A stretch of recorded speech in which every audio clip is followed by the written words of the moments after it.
All right, so why don't I kick us off? Good morning, everyone. Thank you for joining for our latest edition of the Great Reads Book Club. I'm very, very excited about our conversation today with Lorraine, hosted by Alesia. So, Alesia, why don't I hand it over to you and you can kick us off?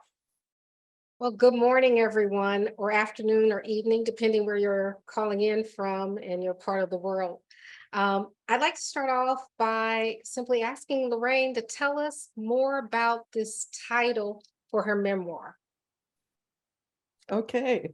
Well, in case you haven't, thank you, Alesia, and thank you, everyone, and Colin for being here and setting this up. So my memoir is called Angels and Earthworms, An Unexpected Journey to Love, Joy, and Miracles. And the title actually comes from, I was in therapy in the 70s for a number of years to really work on some of the bad beliefs that I had about myself and life. And one session, I had made some stupid mistake that I'd made before. And I said to my therapist, but Abby, I didn't want to keep making these mistakes. I wanted to be an angel of light. And she looked me right in the eye and said, then what would you do here on the planet with the rest of us earthworms? So that's where the title came from. And to say a little more about it, I added it was an unexpected journey to love, joy, and miracles. And it was a lot of fun, mostly, to write about. Thank you for that very kind introduction and explanation about the title. Having had a preview copy, I'm interested in you sharing with our virtual audience here, how did you learn to transform mistakes as stories? And if you could just give us a story or two. Yeah, well, Alesia, you told me you were going to ask me that question. I just love it. And before I talk about my story and that, I wanted to say that I write about the concept of story a lot as a conflict transformation person, because the stories we tell ourselves, the stories we tell about ourselves, the stories we tell about other people and our lives and situations are so powerful. And part of the work that I do personally and professionally is to help people open up or transform those stories. So for me, part of the journey was learning to look at what happened to me with loving detachment. So I wasn't having to blame myself or blame other people, looking at what is and learning from them and laughing. My students, I was a classroom teacher for many years, and now I still teach conflict management issues and coach. And helping people tell their stories and open their stories is really powerful. And my students love my stories. So when I started writing the memoir, actually, I'll tell you, well, I have a cartoon muse named Bookie, he looks like a cartoon character from the 30s. He has a face and body of a book with skinny arms and white gloves and skinny legs with black shoes. And he popped into a self-guided visualization I was doing and pumped his arms up and down and said, write me, write me, write me, write me, write me. And he doesn't talk much, but my divine guidance from the goddess was I was supposed to write a memoir first, not write about conflict transformation first. So I started a file called Bookie Gets Organized and wrote the titles of all the stories I like to tell my students and people I love, and then the stories that I hardly ever have told anyone. And then I started a second file called Bookie Writes a Book and started writing up the stories. And it was so much fun and so powerful. And then, of course, there were some stories that were a lot. The last piece I wrote, which was not the last chronologically, was my time as a tenured professor at a community college, where I was bullied and mobbed, and it was truly awful. And I ended up calling that chapter College of Darkness, sort of the Gothic portion of my my memoir. So that's sort of my overarching thing with stories. Did you want me to share any particular stories from the Yes, yes, and yes. But one of the things I want to capitalize on before we go more in depth is you call yourself a conflict transformation practitioner. And for those that may be on the call that aren't engaged in conflict resolution work, help us clarify what's the difference between what you call yourself and what someone may think of as a conflict resolution person or mediator. If you could just speak a little bit Yeah, about that. right. Well, when I started in the field, the term everybody used was conflict resolution. And then it started morphing to conflict management. And I heard someone on an ACR call actually use the term conflict transformation. I thought, that's it. That's what I do. And I immediately started calling myself that and putting it in everything I wrote about myself, because although I hadn't had those words for it, the way for quite a while I've described my work is it's about transformation. It's about people, light bulbs going up, about people's hearts opening up to each other and having more vision of what's going on in a way that is empowering and healing. So that's what that term means to me. And I actually wrote a blog post about it recently. Why conflict transformation, I called it, because I was so excited about because if you look at my website, you'll see the way I talk about my work.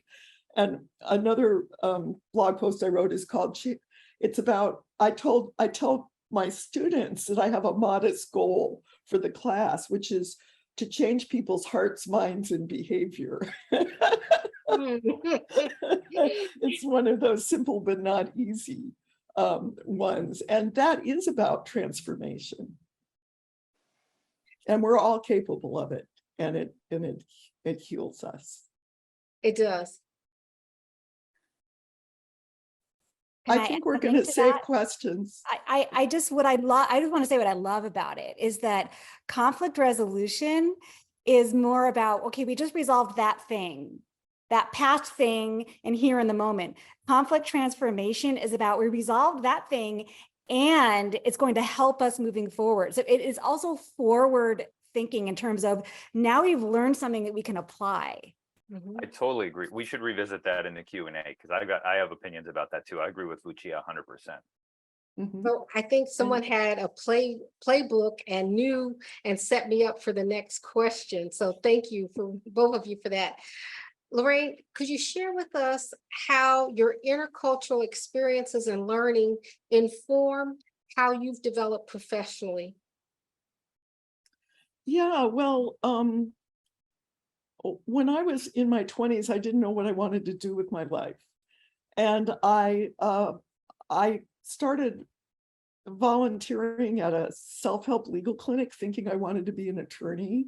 And I also worked at a battered women's shelter and did other things. And this flyer came across my desk called Women Healing and Social Change. And it was a program in Mexico where you studied herbs and liberation theology and feminism in Mexico and Spanish.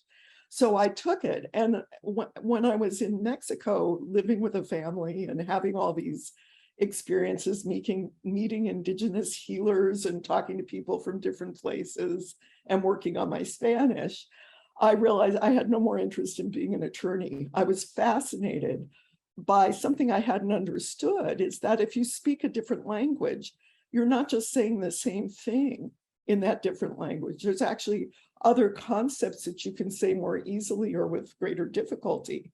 So I came back to California and found a program in teaching English as a second language that taught us a lot about linguistics and intercultural communication. And then I proceeded to use the intercultural information and have my students keep teaching me about their cultures.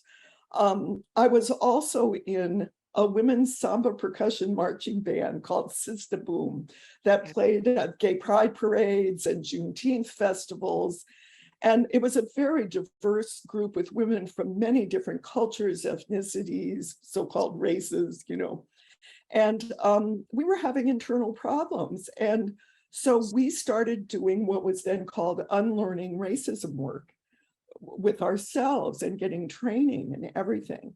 And so, of course, all of that, when I went into the conflict field, I knew from all of my lived experience how much cultural differences, assumptions, prejudices, biases impact conflict and impact how we perceive each other and how we can communicate to each other. So from the very moment I was involved with the field, I incorporated that into what I saw as important for conflict transformation. Thank you so much, Lorraine, for sharing and being so transparent in your journey. One of the things that I am interested in finding out, and I think could help our virtual listeners, is to understand, how have angels helped guide and shape your path as a conflict transformation practitioner? Well, actually, true confessions. I mean, I love the whole thing about wanting to be an angel of light, but actually my connection is much more with the goddess than with angels. The goddess is my companion, my guide, my everything. And well, I have a lot of experience as a teacher, in training and a master's and everything. And so teaching conflict management, conflict transformation came so naturally to me. It was really easy because even when I was teaching English as a second language, I started teaching things about climate change and gender and transgender roles and intercultural communication. But when I discovered the whole field of conflict coaching, and I did get training, but none of the training resonated very well with me. And so when I started doing it, I would say, okay, goddess, what do I say now? And she'd tell me something and I'd say, really? She'd say, yes. And I'd say it and it worked. And so I kept doing that. And gradually I was able to ask, well, what am I doing? And then I was finally able to write about it. And I wrote a blog post called Love and Tough Love in Conflict Coaching, where I was so satisfying to write it. So that's part of it. And then even in my classes, when I teach the part of the class on forgiveness, which I also think is an important part of conflict transformation, I have my students, I lead them on a guided visualization that gives them the experience of forgiveness. And I let them choose, God, Goddess, a being of light, whatever resonates with them as part of that particular guided visualization. And when I coach people, it doesn't really matter if they're atheists. I call it affirmations. If they have a spiritual practice, I use their words, but I actually teach them forgiveness prayers. And I absolutely use my intuition to guide me in what questions to ask them and how to listen. And also, we all can do this. I channel the goddess's love, so I don't get worn out from loving my clients through their difficulties, because it really isn't me. I'm allowing myself to be what I call a handmaiden of the goddess and be a channel for her divine love. And I think that more than anything, that kind of acceptance and awareness, it helps me and it helps my clients too. Oh, you're muted, Alesia. My apologies. So behind me, there's lots of traffic going on. So if you were going to offer recommendations to your peers and colleagues, what would those be in relation to conflict resolution work? And if you could list your top 3 recommendations. Well, I think the most important thing, at least, this has been my experience, is for me to do my own work. I think we can go a little bit beyond where we are to help people resolve conflicts, because it's always easier to see things for other people than for ourselves. But I know for me that every bit of work I've done about forgiveness, about awareness of who I am, of what makes me mad and what triggers me and how I can work through that in good ways, helps me be better as a teacher and consultant and coach in this field. So that would be my first big recommendation, is to do your own work. And then when I was starting out being trained as a mediator, there were all these very rigid, different kinds of mediation and everything. I never paid attention to them because it didn't make sense to me. Because sometimes you need to be more in a narrative, sometimes you need to be more in something else. So I think developing and trusting your intuition, using all the tools. And so that would be the second one. And, sometimes because I've been doing this a while, I get contacted by people who are thinking of starting in the field. And I always do my best to talk to them and support them. And I talked to someone, and at the end, she was saying, well, I asked her if she had a day job, because when you're starting out with your own business, you really need to have another source of income. And she did. But she was still kind of doubtful. And I said to her, look, and it was sort of about, did she deserve it or something? And I said, the world needs people who can help with conflict. If you're willing to do this, go for it. And because the world needs it so desperately. And that was what she needed to hear. And I think a lot of us need to believe that what we're doing is valuable. It's not more important than what other people do. But, I could work 24/7 for the rest of my life, and I wouldn't address all the conflicts in the world. There's lots of room, there's lots of conflicts, and finding one's own path. I know for me, I tried working with teenagers and families and different things, and I specialized in forgiveness for a while, and I circled back around to workplace conflict situations. I don't know why it speaks to me more, but somehow my particular genius shines more when it's workplaces. So that's what I do, and it works really well. And I think if you try to be everything to everyone, it doesn't work. Thank you for that. I'd like to take us back to a term that you spoke about early on, but you go a little bit more in depth in your memoir. What do you mean when you describe the term mobbing? Oh, okay. Well, that's mobbing is a term it's not used as much in this country. It's used a lot more in Europe and Australia and Canada. And it's a term for bullying by a group. The term itself, mobbing, comes from animal psychology, that when, that you think of the ducks attacking the little swan, the ugly ducking and pecking at them, that's mobbing. And it's awful, and it happens a lot in workplaces. It happened to me in academia. It happens at hospitals and factories and offices, and it really is a terrible thing, because it's not just, it's bad enough if one person is after you and bullying you, but when it's a whole group doing it, it's really challenging not to feel nuts and not to just feel attacked in your soul. And that was I was a tenured professor, head of a department at a community college. And I was advocating for DEI diversity issues. I was advocating for my students who were poor immigrants, ESL, and I was really smart, and I was Jewish, still am, and a lesbian, and I was a target, and they did everything they could to try to destroy me personally and professionally. And that was trial. But you know what?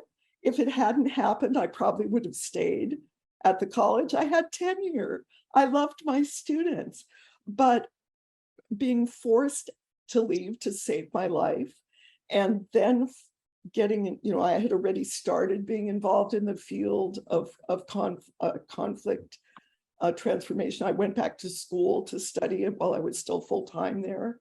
And this is the work I'm supposed to do on the planet. So I have to be grateful even for that, although I wouldn't wish it on my worst enemy. I think we all have had those learning experiences, and it's the hindsight and not so much the journey through that we appreciate. I'd like for you to tell everyone and introduce them to little Lori. Oh. Yes, well, little Lori is my inner child. And when I first got into therapy with this wonderful woman named Abby, the one that I mentioned it, with the title, I think someone needs to mute a little bit. I was completely disconnected from her. And boy, was she a sullen, angry little girl. She felt so misunderstood and not heard. There were all these wounds from childhood, even though I did not have one of those hugely traumatic childhoods, but still, I didn't get what I needed to grow up in a good way and believe that I was worthy of love. And so I did a lot of work starting to talk to little Lori. And boy, did she have a lot to say once I was willing to listen about all the things I was doing, that I wasn't taking care of her and I wasn't loving her. And I started doing a lot to listen and love her and take care of her and let her pick things to do. Like she loved coloring and like going to botanical gardens. And she has been my beautiful companion ever since. She's the one who says, let's play. And she helps me with my teaching and create pretty graphics and find fun things to do and connect with my students. And I also, because this work was so powerful for me, I actually do inner child work sometimes with my clients, because who's the one who's so angry? It's not the 55-year-old, it's the 5-year-old. I'm going to take my toys and go home. You're no fun, you're me. And actually, a lot of people really resonate with that. And I do it usually through guided visualizations and have people embrace their inner children. And it seems to help them too. Thank you again for being so transparent and sharing. In your memoir, you talk a lot about the influence and the effect of using a 12-step program and how it transformed you. For those that don't have experience with that, how can you give insight to using a program like that to get to resolution or transformation? Yeah, great question. Well, I started attending my first 12-step program in 1987. So it's been a huge part of my life. The original 12-step program was Alcoholics Anonymous, which most people are familiar with. And there's programs to deal with codependency, food addiction, drug addiction, gambling, you name it. There's a 12-step program. And the heart of it is the 12 steps, which are 12 literal steps to find. And they apply so much to resolving or transforming conflict, because it's about recognizing all the things we're powerless over, like we can't make other people do what we think is right. And going to inner resources to trust ourselves or connect with the divine, although people don't have to. And then steps 4 through 9 are all about looking at all the mistakes you've made and forgiving yourself, making amends to other people, forgiving other people, and then you keep going. And there's so much that I use to help people look at their own share, their own contribution, as it says in the book, Difficult Conversations, to a problem without blame for ourselves or others. Forgiveness, gratitude. One of the things, resentment is a big part of many conflicts. And if we can be grateful for what we have, it makes a big difference. And for me personally, it's sort of the bedrock of my spiritual life. It helps me every day. Again, you're very transparent and it's helpful. And we appreciate you being vulnerable with us. I'd like to ask you, how do you foresee your life changing since writing this memoir? Has it changed? And if so, if you could share more about that.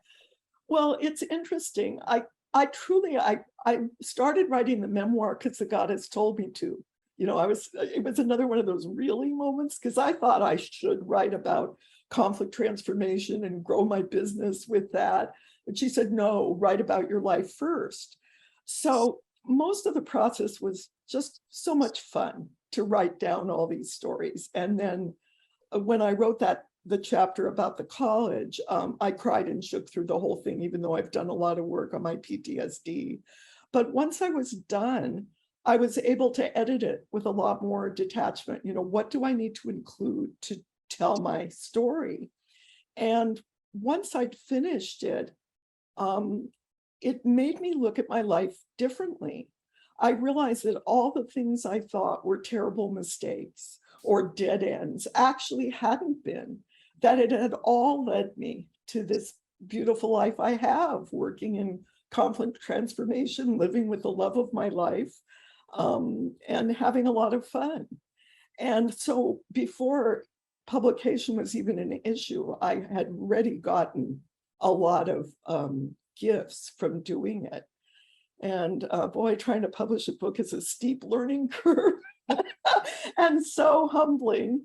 And yet it has led to opportunities to speak. I've had people already tell me how powerful the book was and how helpful it's been to them. And you know, I didn't know that Colin would ask to interview me, because I was thinking memoir here, conflict transformation here. So that's been cool. And I'm already planning my second book, which will be about conflict transformation. So it's still unfolding. Well, that leads me into my last question is, what's next on the horizon, personally or professionally? Anything more you want to share with us? Yeah, well, the book will be out soon. And I'll say it because I'm trying to be a good marketer, which I'm not really, but that it's not out yet. But if you sign up at booklingpress.com, I will put you on my list. For a little window, there'll be an opportunity for a free advanced reader copy, and you write a review, and then special opportunities. So I'm going to get the book published. I'm determined. The cover isn't quite done. I haven't done all the Amazon-y things, but it's going to happen. And so that's the very next thing. And always looking for more opportunities to teach all this conflict transformation, you know, topics, and to coach more clients. And basically, I love what I'm doing, so I want to keep going. And I write this blog, as I said, and I have over 150 blog posts at this point. So I think my next book is going to be to turn the posts into a book, which I think will be fun and actually easier than writing a memoir. Lorraine, I have to tell you, on behalf of everyone here, thank you. You shared so much, and we appreciate you being so honest and letting us have the opportunity to get to know you and little Lori. I'd like to turn it now back over to Colin. Alesia, thank you so much for those questions. And Lorraine, so many things for us to dive into. Now, I want to go back to conflict transformation. I'm very excited that your next book is on that topic. And Lucia raised it before. I shared a link to your blog post about conflict transformation. And one of the things you talk about in there is working with your parties on self-affirmation, which I think is fascinating. You know, the mediation model I was trained didn't do any of that. It was unassisted storytelling, assisted storytelling, joint problem solving. We didn't do any affirmation, but I was just wondering if you could speak to that a little bit about what role that plays in your practice, because I'd like to learn more about that. Yeah, well, okay. First, let me say that I very rarely do mediation. I sometimes do what I call dialogue coaching, but I never want to sit down with two people who are mad at each other and try to resolve things. To me, it's not effective compare. I mean, I know people do beautiful work with it, but for me, if I can coach them separately, and have them open their hearts, change their thinking, then when they come together, sometimes they don't even need me, or even if they do need me, it's a lot more likely to resolve in a good way. And so part of the coaching for me is people feel misunderstood, they feel unloved, they feel some people feel unworthy. I mean, I know narcissists are in a separate category, but most of my clients are not that. And the first thing they need is to feel like what they're feeling is valid. It might not be exactly true, but it's absolutely valid. And that I love them, and I help them feel like, you know, they are worthy, they are worthwhile, by listening and affirming how hard certain things are, and valuing their intentions. And then ever so gently, I start redirecting them. I also call it kicking their butts, but it's very gentle, to look at, well, how would the other person see it? What do you think they would say? This is a funny example, but I was working with a woman. I was a subcontractor for the Department of the Interior, and she was the assistant manager of a wildlife refuge who was struggling with the manager of the wildlife refuge. And she was in a difficult situation. He was kind of a dinosaur guy. You know, he treated her like a secretary, even though she was a biologist. And I validated her experience and shared a little bit about my own, so she felt heard and seen. And she also told me a lot of stories about her interaction with him. And at one point, she said, he's bullying me. And I said, yes, he is. And I said, and you're bullying him. And she said, I am. So I gave her 5 examples from stories she had told me about interactions where she had disrespected him, cut him off, tried to subvert him. And she was blown away. And that combination of you are loved, you are okay, but you do have a share in this was really powerful. Interesting. Very interesting. Yeah, I mean, I remember I was originally trained by the Quakers, and they had a project called the Listening Project. And they trained people in active listening, and they just went around and they knocked on people's doors and said, hi, I'd like to listen to you. Do you have anything that you'd like to tell me? And they had no agenda, they don't know anything. It's just listening. And they would sit there for an hour and listen to people. And I almost feel like we are just starving for someone to listen to us in this country, because there's so many people talking all the time. And I can just even feel through the video connection here, I can feel, maybe it's the goddess that gives you this power. Like you have that deep engagement and affirmation. I just think it's something, it's inspiring me in thinking about my own practice. I want to integrate more of that. I think giving somebody the ability to talk without interruption is one thing, but I never thought about it as affirmation of their feeling. And I think that's really powerful. So yeah. Lucia, I know you responded to the conflict transformation point as well, and you said it resonated with you. I know that's an aspect of your practice. I mean, have you thought about that affirmation element before? Oh, absolutely. And part of the listening too is that when you are a listener, and I mean a really deep listener, and you're listening to someone like they have never been listened to before, is the way I put it, that you are treating the emotions as another category of facts. And that gets to that affirmation part of it for them. And it's like this relief that they feel like, wow, no one's ever listened to me like that before. And the other self-affirmation part that I just learned late last year, because of a mobbing experience I had that hadn't heard that term till today. That little Lori thing, I had an Italian therapist. He's so cute, because when we weren't speaking in Italian, he was speaking English. He had this Italian accent, and he said, you have to talk to little Lucia, and you have to say, oh, little Lucia, it's okay. I know you are hurting, and I am here for you, little Lucia. And I was like, eye roll, right? Like, I was like, okay, that sounds super corny, but I was desperate. And so I tried it, and you know what? It actually works. And it's a self-affirmation. It's a self-compassion. Mm-hmm. There's a term I love from, I'm not a total fan of Marshall Rosenberg, but he has this term I love that I also wrote a blog post about, of course, called emergency self-compassion.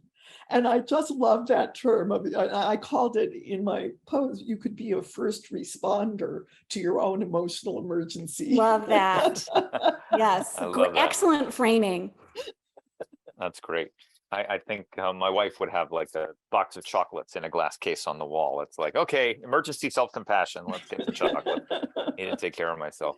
I want to return to this mobbing thing. I never heard that word either. And I kind of feel like in our social media enabled age, we're seeing more and more of that, this group attack, and I find as a conflict resolver, it's tricky because when you have a situation like that, I was invited into, there's a website called Nextdoor where people have like little neighborhood, social networks. And there's a lot of that happens where someone will post something and other people don't like it. And then there's like 50 people that jump on them. And I find as a conflict resolver, it's difficult to respond to that because it's not like there's one person you can confront and then let's have a conversation, let's have a mediation, let's have a dialogue. Because there's so many different people, it's not like you're going to get all 50 people in a room to sit down and talk with them, and nor would you want to. And I know that it sounds like this was a very traumatic experience you had at the community college. And I think, Lucia, you said it happened to you as well.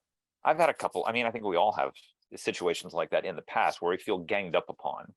And I was just wondering, what your takeaways were, from that experience, and maybe and it sounded like you made the decision to extricate yourself from that environment, even though you were tenured and you were the head of the department, you still made the decision to give up some of that power privilege position that you had worked hard to achieve because of this action from this mob.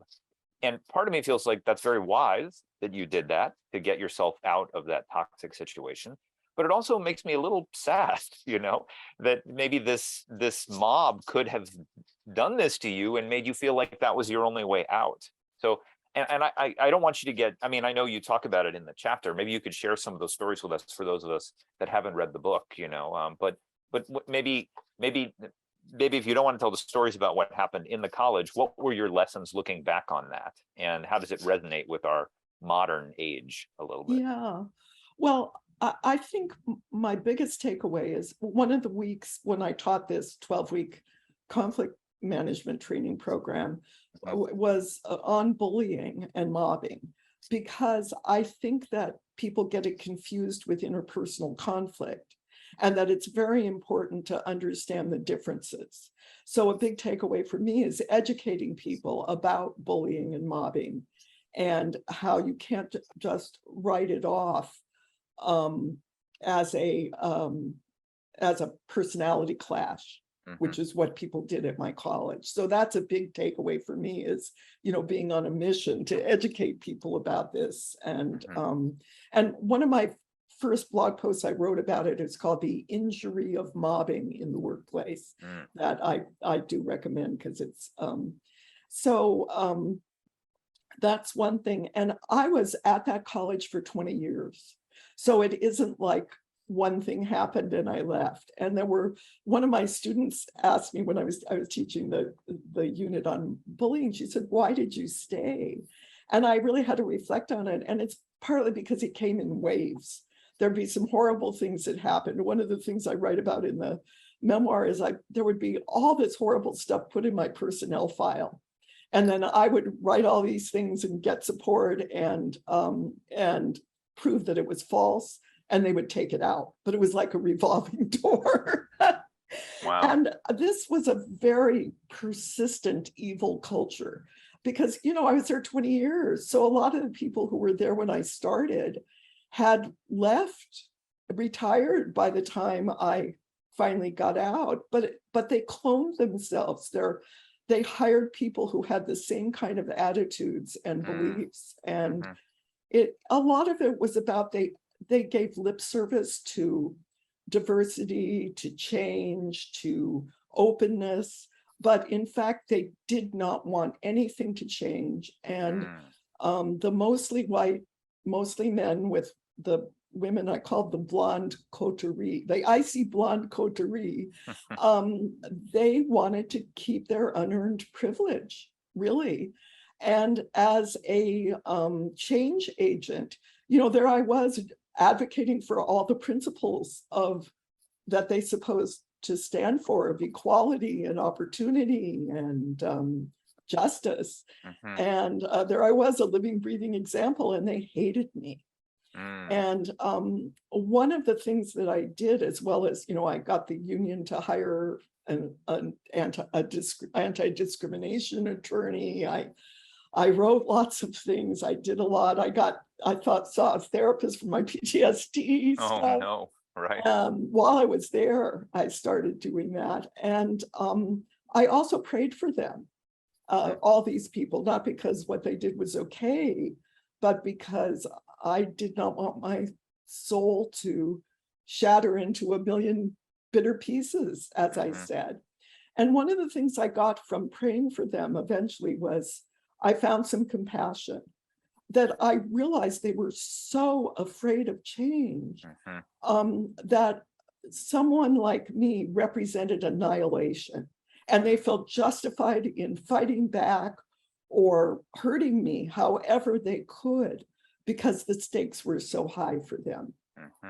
And the funny thing about, there were people who remembered me after I left, and I got several phone calls over the years from other people who were experiencing what I had there, wanting advice and support.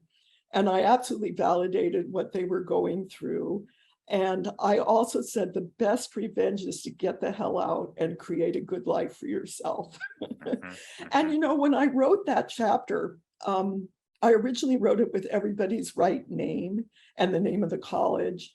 And then I thought, I don't even want to worry for a minute about them coming after me. I do not want to engage with them anymore. So I wrote a disclaimer that said the name of the college and all the people in it have been changed to protect my peace of mind. I think that's very smart. That's very smart. So So I you don't have to called lie it- in bed at night. Yeah. Yeah, Carquinez Community College, which does not exist. Well, it resonates with me. I was in a training maybe 2 or 3 weeks ago, and the trainer said, this is a workplace training, and the trainer said, an organization is defined not by the values it espouses, but by the behavior it tolerates. And I think that that's very interesting. You have a lot of lip service in organizations where they say, we affirm everybody and we embrace diversity and all these things. But then they have someone in the organization who is not embodying those values, and they continue to get supported. They continue to, behave that way. And I think I think maybe it sounds similar to the experience you had at that college. The other thing, and I want to hear other people's opinions about this too. I've met people who they see the world in a certain way, and then you embody something that challenges that worldview. And they are so bound to that worldview that they really target you, because they have to defeat you and defeat what you stand for to them in order to reaffirm their worldview. And they can become very vicious about it. And I think they can be the victims sometimes of that worldview themselves, but they're so wedded to it, they will do anything to prevent that pillar because it's so essential to their own self-conception. Yes. And that resonates also with our current national situation. Yes. I grew up in Texas, and there's a lot of that, but so anyway, my sympathy to you for what you went through, but thank goodness that it gave us in the conflict resolution and transformation field because now you've generated so much wisdom out of that experience. So I don't know if other people have thought. I wanted to share one little tiny story, was that I was forced to participate in a so-called mediation there. That was actually a let's all jump on Lorraine and attack her. And it was awful. That's it was terrible. just really awful. And afterwards I thought, this can't be what a mediation is. And that was one of the things that led me to look to start studying this. I know so many people who entered the field because they had a good mediation and they wanted to do that work. You entered the field because you had a bad mediation and you knew you could do it better. I knew it couldn't be right. Yeah. Other thoughts, comments? There's a lot. I see, Alesia, you posted something about why I don't work here anymore, a leader's guide to offset the financial and emotional costs of toxic employees. Wow. Tell us more about that book. So, as far as my background, I'm actually a doctoral student in Antioch's Graduate School of Leadership and Change. Oh, And fantastic. Dr. Mitch Cusi is one of our core faculty. Dr. Cusi is a forensic psychologist and quite honestly built his career and practice based upon a toxic work environment that he experienced and chose to leave. And then leveraged his background in psychology to start writing and helping other companies who have toxic employees that contaminate the workforce and lower morale. And so Dr. Cusi shared this new book, and he has several, on why people choose to leave a very lucrative and professionally rewarding career field and go and do something else. And it's because of the toxicity. There are wonderful insights and stories that parallel what Lorraine has done in using stories to help traverse life and all of the learning experiences and successes we have. So I thought I'd put that resource out there. People make life-saving decisions and walk away from lucrative careers in order to be whole and happy. Well, I also think about when I was studying conflict resolution, one of my professors got me to read Chris Argyris and Dan Schoen, who talked about reflective practice and what they called action science. And what they said is people get into patterns of behavior, a way of seeing the world and a way of seeing themselves. And what happens is sometimes reality, it highlights a contradiction in a way that they see themselves or they see the world, and they have to break that pattern. And it can be a very jarring and upsetting process, but that's the way we grow, is that by confronting some of the disconnect between our worldviews and the way the world works, we then can create new patterns. And I think I want to acknowledge what David said. I think I did a little of this before in my prior comment. I was talking about them, those people, they're like that. But I think, we all have this in ourselves. I mean, one of the things I'll admit to, Lorraine, is I'm a secular person and I'm not a very religious person. I was raised as Unitarian, but I was raised in Texas around a lot of people who are very religious. And I actually really love the spiritual component. When you talk about the goddess and we talk about praying for these people and how that gave you empathy, part of me is drawn to that. And part of me also is, like, it's just not part of my worldview. So I mean, I want to also appreciate that is part of the way you think about your practice. And it's something that I need to be more open to. So again, David's pointing about, you'd say I'm pointing the finger at one person, but there are three fingers pointing back at me, like we all have these things that we carry. And I just, absolutely, I want to acknowledge that as well. Yeah, David's point's very well taken. One of the things when I have worked with people who were designated as bullies, and so I like to talk about bullying behaviors and not write people off who are perceived as bullies, who are doing bullying, as the enemy. Because a lot of people are completely unconscious that they're doing such harm. Some people are malicious and active and conscious about it, but a lot of people aren't. And I've worked with people who, when I pointed out some of their behaviors and how they were being misinterpreted, it really transformed them and their relationships. I love the coaching orientation too, because I'm more of a mediator than a coach, but I've actually found it hard. In Silicon Valley, I've been invited in to do some work on cyberbullying. Facebook brought me in and we met with a lot of people there, but this is often younger people. And one of the things that I found difficult with the bullying framing is it's kind of a victim offender orientation. It's like, well, this is the bully and this is the person being bullied.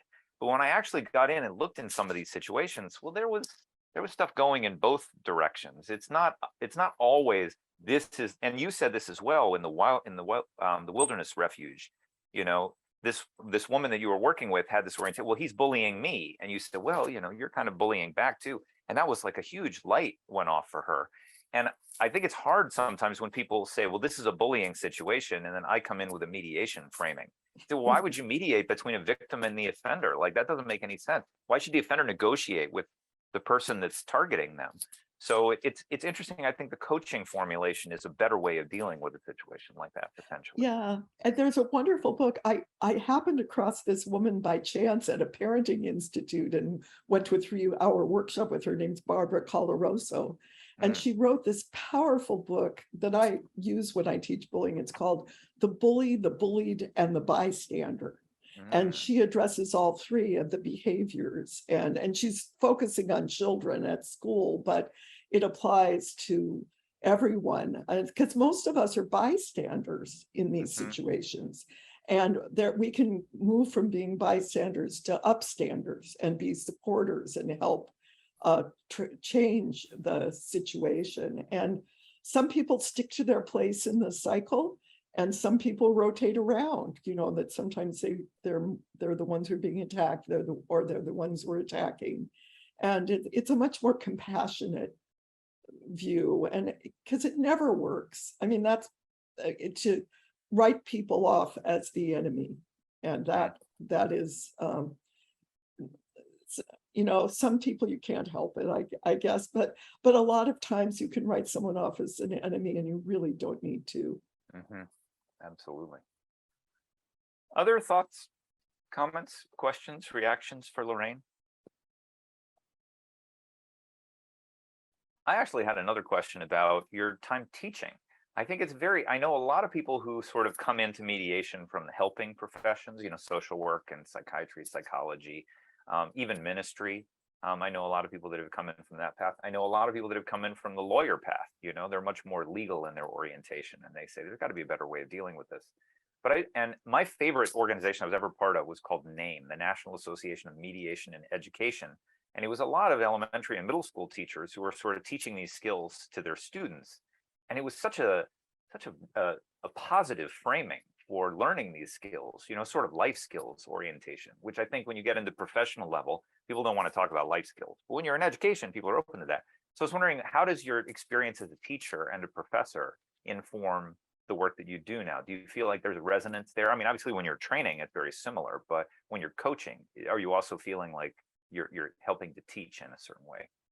Absolutely. Well, there's a chapter in my book called ESL lessons, English as a second language lessons, which is about all the things my students taught me about life and culture and learning. And learning how to be a better teacher certainly prepared me to be a better coach and me, because you do a lot of coaching actually in teaching, working with the students one-on-one to help them. And I also, some of the things I learned that helped my students helped me and later my clients. Like I'll just share one little favorite story, that my students were, poor immigrants. They did not speak English well.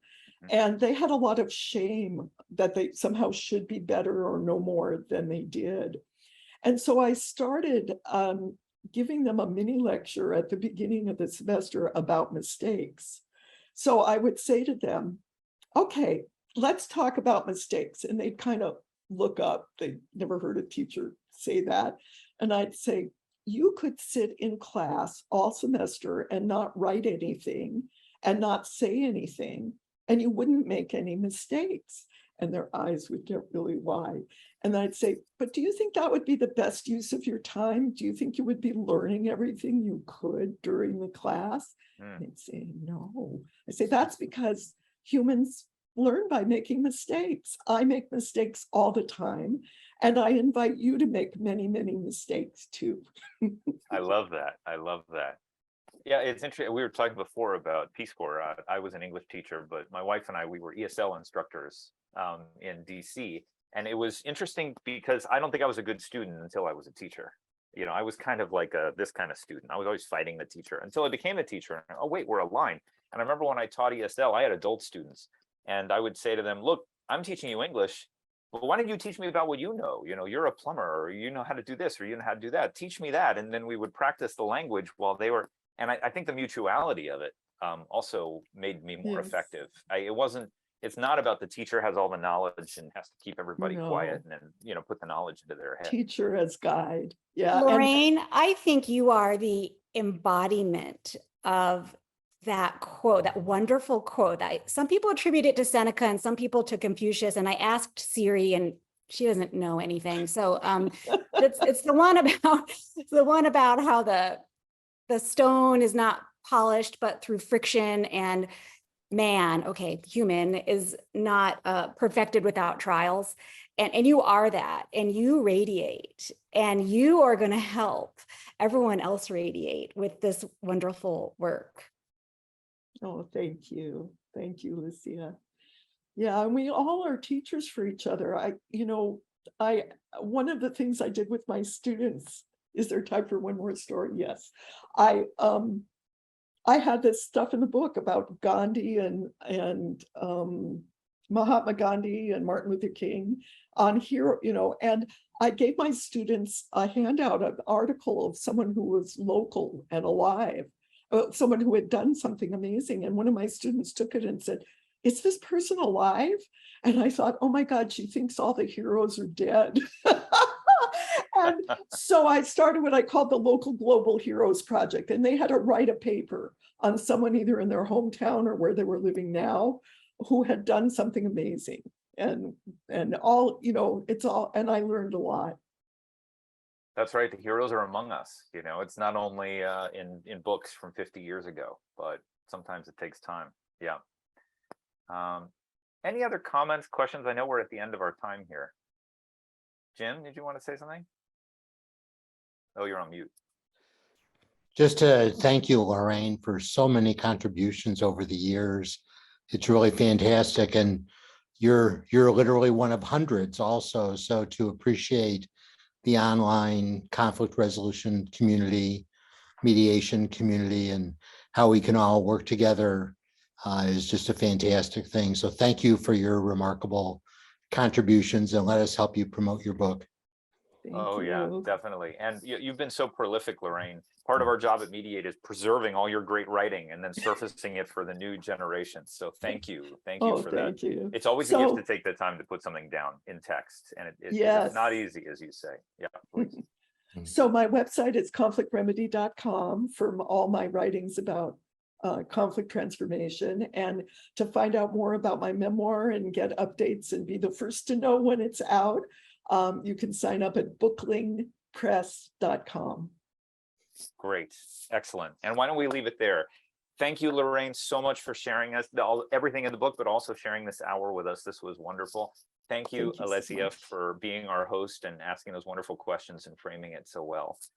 This was a really fun conversation. So I'll have the video edited and posted by this afternoon. But thank you again. Have a wonderful day and enjoy the rest of the summer, everyone. Thank you, and thanks, David and Galen, especially for coming. All right. Thank Bye, you, everyone. Alesia. Bye-bye.